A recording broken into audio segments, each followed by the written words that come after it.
patient's attitude induced by the hypnotic suggestion had consequences for the body. So there's a whole host of these studies around, mostly clinical studies, some laboratory studies, that reveal a wide range of psychosomatic effects. First, the connection between stress and disease.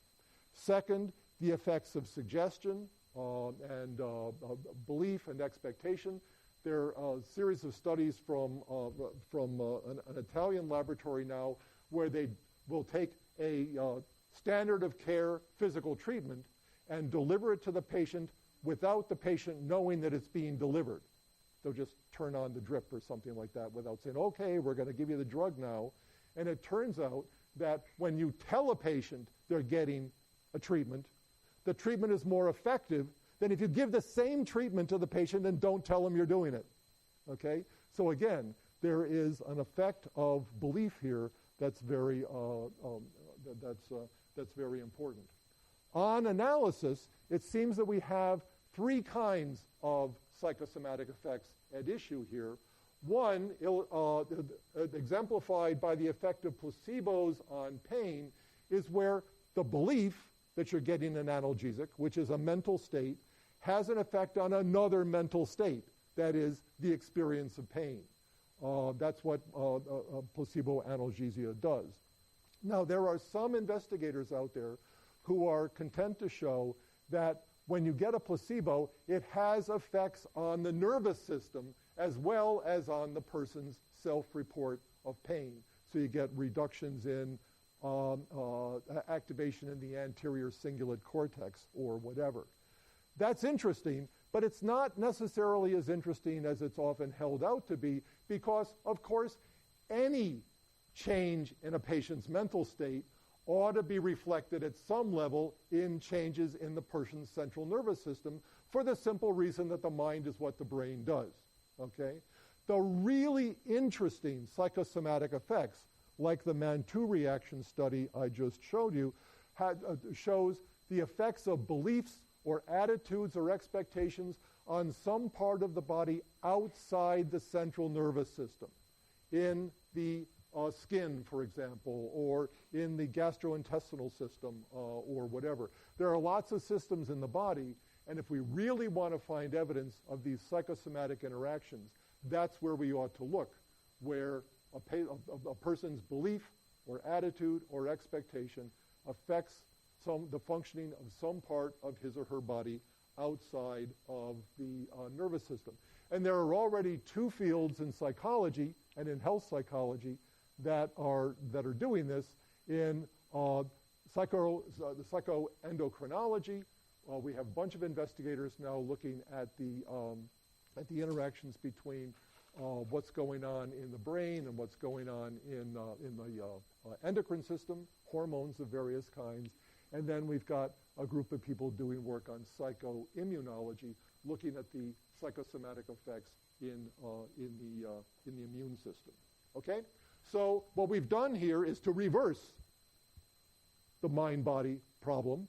Instead of looking at the effects of the body on the mind and the neural correlates of conscious mental states, what we're looking at are the effects of conscious mental states on the body.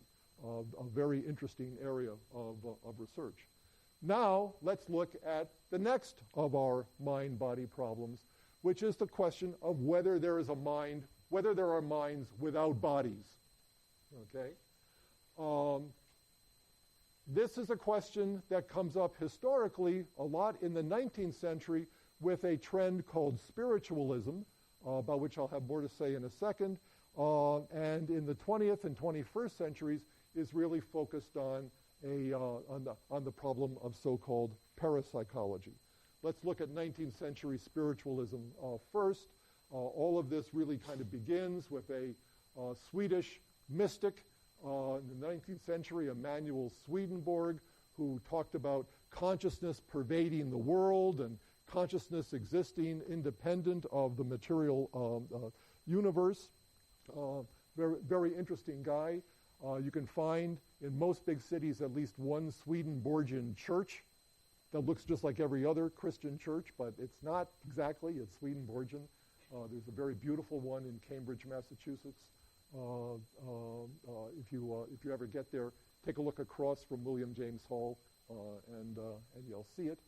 Anyway, in the 19th century America, the whole problem of spiritualism begins with a guy called Andrew Jackson Davis, known as the Poughkeepsie Seer, who claimed to be able to be in contact with the spirits of the dead and to be able to foresee future events, and laid down a kind of theology, if you will, in which he talked about the existence of spirits, ghosts, things like that, as what he called disincarnate humans. That is, the soul being liberated from the body and wandering around and doing various kinds of things. In the middle part of the 19th century, all of this became very notorious with the activities of three sisters known as the Fox sisters. That's their picture. That's what they looked like.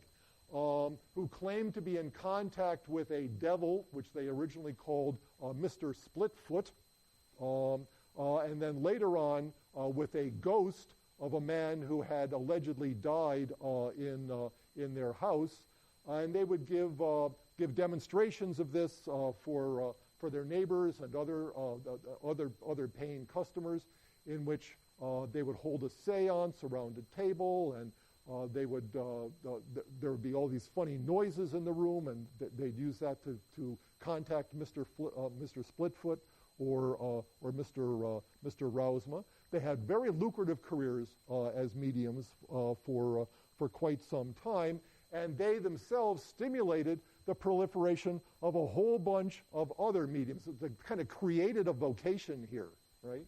There was a whole industry of these mediums who would perform seances to put people in contact with dead relatives, using Ouija boards to communicate, to make decisions, engaging in automatic writing, where a person would appear to be writing some message without any kind of conscious intent. The Fox sisters themselves were very good at communicating through what was known as table rapping, where there would be noises that would emanate from the table, kind of like a Morse code or whatever. All of this, the tremendous amount of intellectual excitement in 19th century America and England, leading to the establishment, both in America and in England, of the Society for Psychical Research to promote research on these disincarnate humans and the effects of these spirits, all of which were construed as essentially minds without bodies. Okay. Now it turned out that actually arranged a scientific commission to look at this kind of thing, and subsequently one of the Fox sisters gave the game away. It turns out that the Fox sisters had learned how to crack their knuckles, okay, which I won't do for you because that's not good for you. And they were using, and also to crack their knee joints in much the same way. And they were using these noises as a way of kind of surreptitiously generating the sounds that were produced in their seances. So it was all trickery, at least on the part of the Fox sisters. It was all trickery. But then Margaret recanted her confession, and that led to an upswing in interest in these kinds of things. Very, very, very intelligent, otherwise intelligent people got caught up in this. Arthur Conan Doyle, the author of the Sherlock Holmes mysteries, spent an enormous amount of time and fortune in the search for fairies of various kinds. Even William James, as he aged and his friends began to die, he said, well, look, this is an empirical problem, right? Maybe there are maybe the mind does leave the body, so let's see. So he would go to somebody on his deathbed and say, if your consciousness persists, send me a particular signal, right? So James said, well, look, if his mind is still alive, then he'll send me the signal. He never got any of those signals.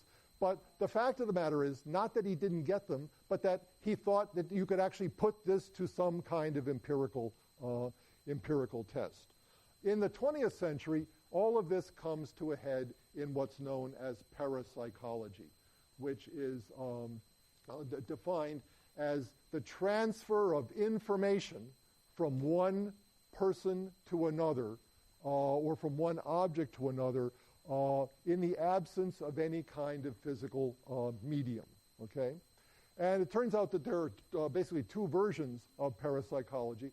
The soft version says, well, something like parapsychology can happen, but our physics isn't complete, and there's some kind of physical medium here that we just haven't discovered yet. Then there's the hardcore parapsychology, which basically says there's no physical medium here to be looked for because minds exist independent of bodies, okay? And they just are out there in the universe having various kinds of effects. So what kinds of effects? Well, telepathy, for example, the communication from one mind to another without any kind of physical medium between them, like talking, okay? Clairvoyance, where one person claims to be able to see what another person at a remote location is seeing. Precognition, the experiencing of something that's going to happen in the future, or postcognition, the experiencing of something that has already happened in the past. And there are lots of variants on this kind of thing. There is, even today, an active research enterprise looking at various kinds of parapsychological effects. Even in the earlier part of the 20th century, J.B. Rhine famously tried to study the possibility of telepathy. He invented these cards, which were known as Zener cards. That's Rhine right there. And the idea is that the sender, which was sometimes Rhine, would look at one of these Zener cards, and the receiver would try to guess which one the sender was looking at. And sometimes Rhine got people making these guesses above chance levels, and when he observed that, he said, look, there's an instance of telepathy. There are obvious problems with even these early telepathy experiments. I sat on a panel of the National Research Council some time ago who kind of reviewed all of these kinds of things, and there are some cases of outright fraud, but more frequently are just mistakes of experimental method. There are either certain kinds of experimenter bias that are not eliminated in the study, or most likely the studies just have very loose controls and don't have all the procedures in place that would actually prohibit a sender from being in physical contact with the receiver. They look like elementary experimental errors to us, but it turns out that some of these things can be very subtle. And since the typical positive finding in parapsychology is performance only slightly better than chance to begin with, okay, any little slip in experimental design is going to be enough to allow an apparent parapsychological effect to lead through.